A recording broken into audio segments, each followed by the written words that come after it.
As I sit here reviewing my week, trying to work through what I work through and get done what I need to get done, just have a reflect on the week so far, and I think about myself. Would I be happy with the outcomes of every hearing so far? The answer is yes, I would. If I was the individuals with those given situations, I'd be grateful for me. I'd be grateful. And I think people are, because they've left nice comments, which is nice. But then that gets me back onto the subject at hand. What am I trying to do here? What do I do? Why do I do what I do? The main reason is because I don't want people to feel the hurt that I felt. If I'm being real honest, I know how it feels, which is why I'm rubbish at selling my services, because I never come into doing this to make money out of it. I come out of doing this to be nice, to help people. But the world would have it that I have to charge, so that's what I was doing. You know what I mean? I was working for a corporate business, didn't have to worry about that sort of stuff. The world changed and the stars and the moons put me here. I believe I'm here. I'm here for a purpose, and that purpose is to help people. Is to help people.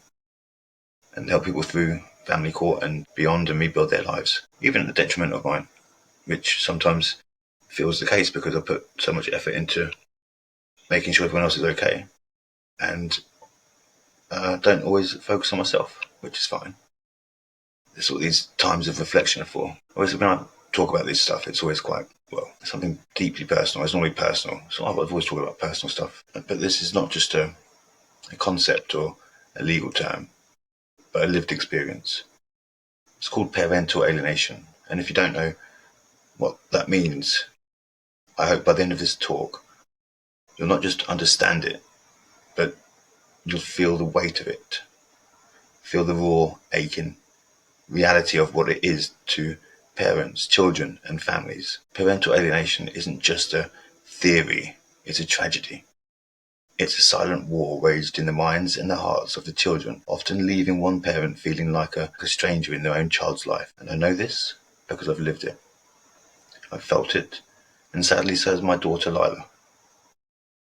Lyla is my world. She's smart, she's funny, curious, she's kind of good kid that lights up the room just by walking into it. The way her laughter used to echo through the house. It was like the sound of pure joy, an antidote to every stress in my life. But over time, I started noticing that something would change, and the laughter we used to share began to fade. The hugs she used to give so freely become reluctant. Her questions turned into accusations, and her love, the unconditional love of a child, felt laced with fear and doubt. At first, I couldn't put my finger on it. Didn't know what was happening. I thought maybe I'd done something wrong. I wasn't being the father that she needed me to be. I racked my brain, trying to figure out what had I said, what had I done. But then started piecing things together, like little comments she'd make, things that she'd heard or been told. And that's when it hit me. This wasn't just coming from her. This was being fed to her deliberately and methodically. Parental alienation is like a poison. It's subtle at first, almost undetectable. It might start with a snide remark or a rolled eye or a withheld phone call, but over time it grows. It infiltrates every interaction, every conversation. It creates a vision of a black and darkened world, and it creates a version of you in your child's mind that doesn't match the reality of who you are, and that's the most painful part. You're there fighting to stay connected, but the version of you that they see is distorted beyond all recognition. For me, the hardest moments are when Lyla would repeat things to me. Things I knew she didn't believe. Things that she didn't know, that just didn't sound like her. You don't care about me. You only think about yourself. Can't. These words, they cut deep. Deeper than a blade ever could.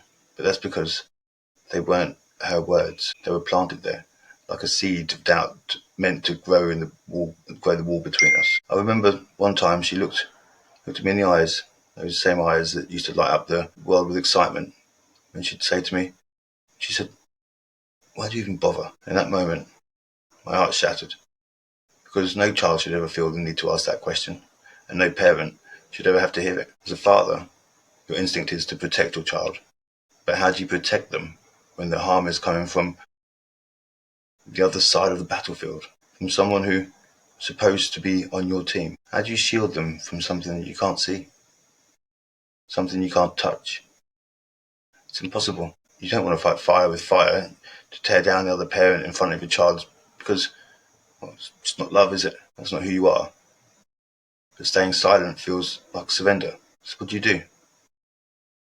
You hold on. You fucking hold on with every ounce of strength you've got.